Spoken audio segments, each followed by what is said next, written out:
ओम शांति। रूहानी उड़ान के लिए आज हम आपको पंख दे रहे हैं स्वमान के। सचमुच स्वमान में स्थित होने से हम सब की ये रूहानी उड़ान सहज, आनंद से भरी हुई, विघ्नों से मुक्त मंजिल की ओर चलने लगती है। संसार में तो स्वमान को कोई भी जानता नहीं है। या तो लोग अभिमानी हो गए हैं या बिल्कुल इन्फीरियर कॉम्प्लेक्स में रहने लगे हैं। इन्फीरियरिटी बहुत बढ़ गई है। तो या ईगो बढ़ा है या इन्फीरियरिटी कॉम्प्लेक्स बढ़ा है। लेकिन स्वयं भगवान आकर हमें श्रेष्ठ स्वमान में स्थित करते हैं और वे हमें यहाँ से शुरुआत कराते हैं कि बच्चे, जैसे मैं ऊपर बैठकर तुम सभी को बहुत महान नज़र से देखता हूँ, ऊंची दृष्टि से देखता हूँ, वैसे ही तुम भी स्वयं को बहुत ही ऊंची दृष्टि से देखो। बहुतों के साथ क्या हो गया है इस जीवन में, मान लो बचपन से किसी को प्यार नहीं मिला, एक अलग तरह की फीलिंग थी। बहुत होशियार स्टूडेंट नहीं थे, बहुत कम मार्क्स आते थे, दूसरों के ज़्यादा आते थे। एक इन्फीरियरिटी काम करने लगी।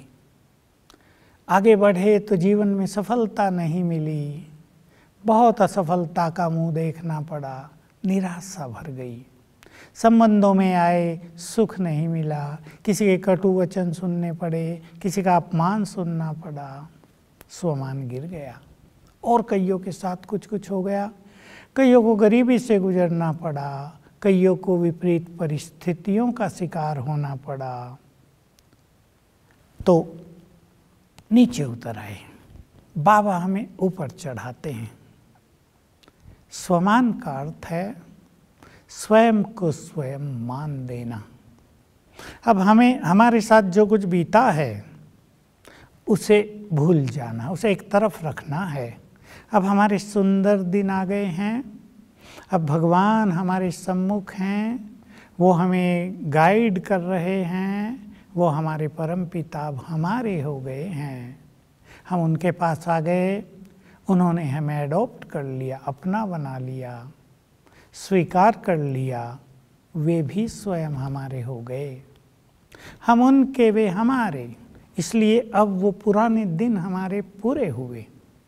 पुराने दिनों की जो भी छाप आपके दिलो दिमाग पर थी उसे हटा दो। अब खुशी में आ जाओ, हम महान बन गए हैं। हम आपके समक्ष कुछ स्वमानों का विश्लेषण करेंगे, चर्चा करेंगे, उन्हें जीवन में कैसे लाया जाए, क्या क्या उनसे फ़ायदे होंगे, कैसे हमारा पुरुषार्थ सरल होगा।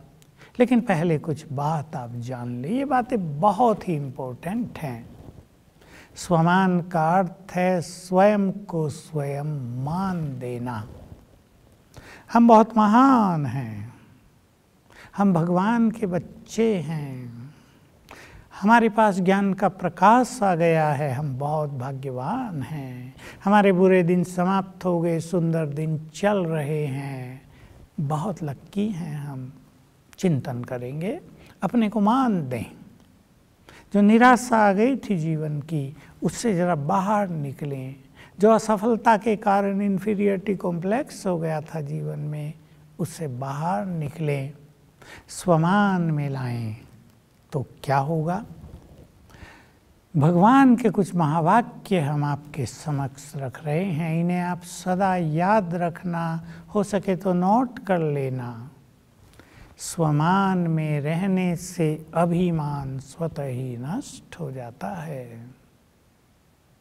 जो बच्चे स्वमान में रहते हैं वे अभिमान से मुक्त हो जाते हैं।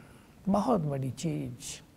संपूर्ण अध्यात्म का सार ही ये है कि हम निरहंकारी बन जाएं, और स्वमान इसमें सबसे बड़ी भूमिका निभाता है। कई लोग स्वमान को भी अभिमान मान लेते हैं, ये गलत मान्यता है। स्वमान आत्माभिमान है, आत्मा की स्मृति है, आत्मा की महानताओं की स्मृति है, और अभिमान देह से रिलेटेड होता है। देह अहंकार उसे कहते हैं। प्राप्तियों का अभिमान, अपने परिवार का अभिमान, अपने धन का, बुद्धि का, अपनी पद पोजीशन का अभिमान, वो अलग चीज़ है। ये आत्मिक स्थिति है। दूसरी सुंदर बात आपको ख्याल रहे, जो आत्माएं स्वमान में रहती हैं, सम्मान उनके पीछे परछाई की तरह चलता है। बहुत बड़ी बात हो गई।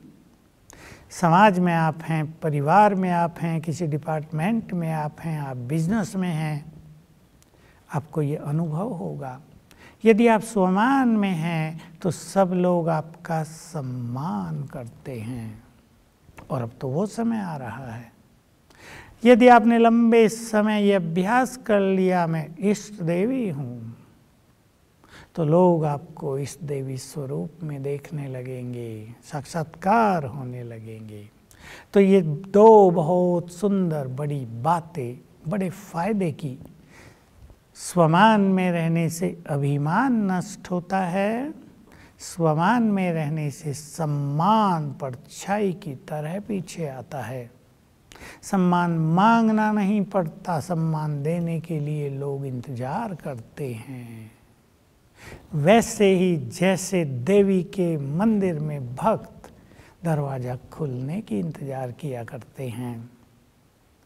तीसरी बहुत सुंदर बात है, जो आत्माएं स्वमान में रहती हैं उनका तो स्वयं भगवान भी सम्मान करते हैं, और ये संपूर्ण प्रकृति भी सम्मान करती है। देख ले कितनी बड़ी बात हो गई। प्रकृति सम्मान करेगी। जहाँ आप होंगे स्वमानधारी, वहाँ प्रकृति विनाश नहीं करेगी, हलचल नहीं करेगी। जहाँ आप होंगे गर्मी भी ठंड में बदल जाएगी, ठंड भी अच्छे गर्म मौसम में बदल जाएगी, बरसात तूफानी रुक जाएगी, प्रकृति सम्मान देगी। और आगे चले, जो आत्माएं स्वमान की सीट पर सेट रहते हैं, ज्ञान सूर्य शिव बाबा की किरणें उनकी छत्र छाया बन जाती हैं। कितना सुंदर, कितनी सुंदर बात। और आगे चलें, जो स्वमान की सीट पर सेट हैं उनका जिम्मेदार स्वयं बाप है, और जो सीट से नीचे उतरकर अपसेट हैं उसके जिम्मेदार वो स्वयं हैं। तो हम सभी स्वमानधारी बने। बहुत बड़ी चीज़ है। जिस स्वमान के संकल्प में हम रहेंगे, वैसे ही वाइब्रेशंस हमसे चारों ओर फैलेंगे। आप स्वमान में स्थित होकर अपने ऑफिस में बैठे हैं, मैं पवित्रता का फरिश्ता हूँ।